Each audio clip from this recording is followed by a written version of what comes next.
এক ছিল টিয়া, খুব সুন্দর রঙিন পালক ছিল তার। সে গাছে বসে বসে মিষ্টি করে কথা বলতো, সবাই বলতো কি মিষ্টি টিয়া। একদিন এক কাক এলো, বলল, আমি কি তোমার বন্ধু হতে পারি? টিয়া একটু ভাবল।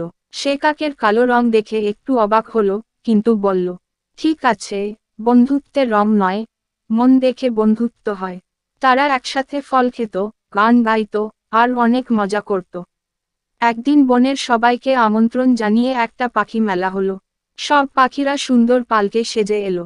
টিয়াকে সবাই খুব প্রশংসা করলো, কিন্তু কাককে দেখে কেউ পাত্তা দিল না। সবাই কাককে এড়িয়ে গেল। কাক মন খারাপ করে বলল, আমি কি খারাপ? শুধু কালো বলেই কেউ কথা বলে না। টিয়া বলল, না রে কাক বন্ধু, তুই আমার সবচেয়ে ভালো বন্ধু। রং দিয়ে বন্ধুত্ব নয়, মন দিয়ে হয়। তোর মতো সাহসী আর সত্যিকারের বন্ধু আমি আর পাইনি। এই শুনে কাকের মন ভালো হয়ে গেল। তারা আবার হেসে খেলে সময় কাটাতে লাগলো।